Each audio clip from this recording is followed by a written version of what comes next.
आणि तुमचा संबंध प्रेमाचा, इकडे आमचा बाप मुलीला मारतो, आई आपल्या मुलीला मारून घालते, प्रतिष्ठेची कल्पना संबंध सवर्ण समाजामध्ये, प्रस्थापित समाजामध्ये फार मोठी भयानक आहे. पण आपल्याकडली गोटूल नावाची जी संस्कृती आहे ती मला प्रचंड भावते. मी जवळजवळ 40 वर्षापासून गोटूलचा अभ्यास केला. मी आदिवासीमध्ये राहिलो, 6 महिने वारू सोनवणेच्या सोबत राहिलो, कुमार शिराळकरच्या सोबत राहिलो, अंबरसिंग महाराजांच्या संबंध शेवटच्या दिवसामध्ये मी त्याचं सेवा केलेली आहे आणि मला अभिमान, पिठलं भाकरी खाल्ली आहे, गुळाचा चहा पिलेला आहे आणि त्याच गोटूल संस्कृतीचं दर्शन मी त्या ठिकाणी घेतलं. चांदण्याच्या आणि संबंध चंद्राच्या रात्रीच्या ठिकाणी प्रियकर आणि प्रेयसीचे संबंध आदिवासी मुक्तपणे आईबापाला विचारत बसत नाही, कुठला मिया बीबी राजे तो क्या करेगा काजी तिथं नसतो. अशा मुक्त प्रेमाला तिथे न्याय देण्याची पद्धती या गोटूलमध्ये मला दिसते आहे. आणि म्हणूनच स्त्री मुक्तीची कल्पना की त्यांना लागूच नाहीये, मुळातच स्त्री मुक्त आहे. तिथले संबंध, त्यांचा संबंध कल्चर हे फार महत्वाचं आहे. आपल्या यवतमाळ जिल्ह्यामध्ये कुमारी मातांचा प्रश्न निर्माण झाला आहे. कुमारी मातांचा प्रश्न हा प्रस्थापित व्यवस्थेतला अत्यंत ज्वलंत प्रश्न आहे. तो बाहेर येतच नाही. आईबाप त्याच्या अगोदर त्याचा गर्भपात करून टाकतात त्या मुलीचा. कुमारी माता असो, विधवा माता असो, या संबंध प्रश्नाला आमच्या महात्मा फुले आणि सावित्रीबाईंनी न्याय दिला.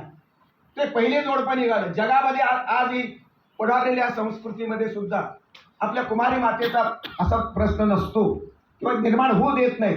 पण आदिवासी आजही यवतमाळचा व्यापाऱ्या संदर्भात मुलीचा संदर्भ आला, कुठे काय आला, तिला मूल जर झालं तर नवरा नसणारा मुलीचं तिथं आपलं संगोपन ते करतात.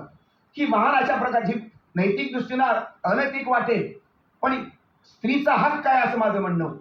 विवाहित स्त्रीच माता होऊ शकते ही कल्पना धुसरून 300 वर्ष, 400 वर्ष, 500 वर्ष, 1000 वर्ष लागो, पण स्त्रीचा हक्क, मातृत्वाचा हक्क, विधवेचा असो किंवा कुमारी मातेचा असो, तो हक्क आहे. आणि कुण्याही स्त्रीचं मातृत्व हे मंगलमयच असतं. ही भूमिका जगानं स्वीकारावी, अशा प्रकारची भूमिका शहाणपणामध्ये, मूळ तत्वज्ञानामध्ये आहे असं मला वाटतं.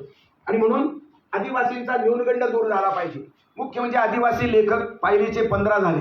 रावटे वेगळे आहे, संमिल्ल फारसे घेत नाहीत, पण आमच्या विनायकरावांचे निष्ठेनं चालू आहे.